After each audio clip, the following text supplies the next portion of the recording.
Hello വൈബൻസ്, അപ്പൊ നമ്മള് തലൈവൻ എന്ന് പറഞ്ഞ മൂവിനെ പറ്റിയാണ് ഇപ്പൊ റിവ്യൂ ചെയ്യാൻ പോകുന്നത്. ജിസ് ജോയ് ഡയറക്ട് ചെയ്തിട്ടുള്ള ബിജു മേനോൻ ആസിഫ് അലി കൂട്ടുകെട്ടിലുള്ള തലൈവൻ. കിടിലം മൂവി.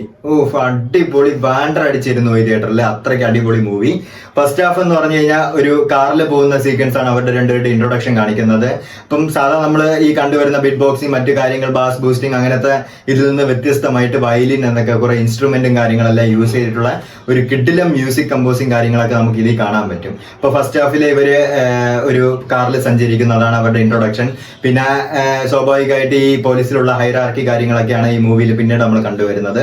അപ്പൊ അങ്ങനെ വരുമ്പോൾ ഒരു CA കോൺസ്റ്റബിൾ, അതിന്റെ തമ്മിലുള്ള ഒരു ഈഗോ, ആ ഈഗോയില് ക്ലാഷിൽ നിൽക്കുമ്പം സ്വാഭാവികമായിട്ട് ഇതിന്റെ ഇടയ്ക്ക് വരുന്ന ഒരു ക്രൈം, ആ ക്രൈമാണ് ഫസ്റ്റ് ഹാഫ് കാണിക്കുന്നത്. സോ ഇവരുടെ ഒരു ക്ലാഷും പിന്നെ ഫസ്റ്റ് ഹാഫിലുള്ള ഈ ക്രൈമും, പിന്നെ സെക്കൻഡ് ഹാഫ് ആണ് ഈ അന്വേഷണവും ബാക്കി ഇതിന്റെ കേസ്. ഇപ്പൊ നമ്മൾ നോക്കി ബാൻഡർ അടിച്ചിരുന്നു പോകുന്ന അയാളാണോ ഇത് ചെയ്തത്, ഇയാളാണോ ഇത് ചെയ്തത് എന്ന് പറഞ്ഞിട്ട് കംപ്ലീറ്റ് ബാൻഡർ അടിച്ചിരിക്കുകയാണ്. കാരണം ഇനി നമ്മൾ അടുത്തത് വിചാരിക്കും അയാളായിരിക്കും ചെയ്യുന്നത്, ചിലപ്പോൾ അയാളായിരിക്കും പിടിക്കുന്നത്. അപ്പൊ അടുത്ത സീൻ നമ്മൾ പ്രിഡിക്റ്റ് ചെയ്ത് വരുമ്പോൾ പുള്ളിയല്ല അത് ചെയ്തത് എന്നുള്ള രീതിയിൽ നമ്മൾ ആകാംക്ഷയോടെ പിടിച്ചിരുത്തുന്ന ഒരു ത്രില്ലർ ആയിട്ടുള്ള, എന്ന് പറഞ്ഞാൽ മസ്റ്റ് വാച്ച് എന്ന് പറഞ്ഞു കഴിഞ്ഞാൽ ഈ ത്രില്ലർ ആവശ്യം അല്ലെങ്കിൽ നല്ല ആഗ്രഹിച്ചിരിക്കുന്നവർക്ക് കാണാൻ പറ്റുന്ന ഒരു മസ്റ്റ് വാച്ച് മൂവിയാണ് തിയേറ്ററിൽ ഈ തലൈവൻ എന്ന് പറയുന്നത്. പിന്നെ ആസിഫ് അലി, കിട്ടില്ല, ഒരു രക്ഷയില്ല. ബിജു മേനോൻ അതിൻ്റെയോടൊപ്പം തകർത്തു അഴിഞ്ഞാടിയിട്ടുണ്ട്. അതിൻ്റെയോടൊപ്പം ഈ ആസിഫ് അലിയുടെ ആ ഒരു ഇതെന്ന് പറഞ്ഞു കഴിഞ്ഞാൽ ഒരു വിധത്തിൽ ഓവർ ആക്കാണ്ട് കറക്റ്റായിട്ട്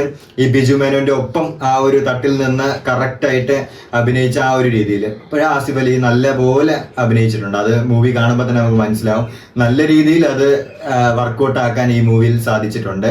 പിന്നെ ഫസ്റ്റ് ഹാഫിൽ കുറച്ച് ഒരു പാട്ട് വരുന്നതും പിന്നെ ഒരു ക്രൈമും കാര്യങ്ങളൊക്കെ ഇങ്ങനെ വരുമ്പോൾ ഫസ്റ്റ് ഹാഫ് ഇച്ചിരി ഒന്ന് സ്ലോ പേസിൽ പോയി സെക്കൻഡ് ഹാഫ് കൊണ്ടുവന്ന് ഒരു രക്ഷയില്ലാത്ത ഒരു ഫാസ്റ്റ് പേസിംഗിലേക്ക് ഒരു മൂവിങ് ആണ് സെക്കൻഡ് ഹാഫ്. സോ ഓവറോൾ അടിപൊളി ബാൻഡറിങ് എന്ന് പറഞ്ഞു കഴിഞ്ഞാൽ ത്രില്ലർ ഇഷ്ടപ്പെടുന്നവർക്ക് പിടിച്ച് തിയേറ്ററിലിരിക്കും, ഉറപ്പായിട്ടും കണ്ടിരിക്കും.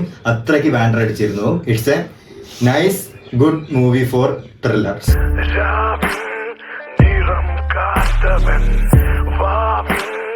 കനം കൊണ്ടവൻ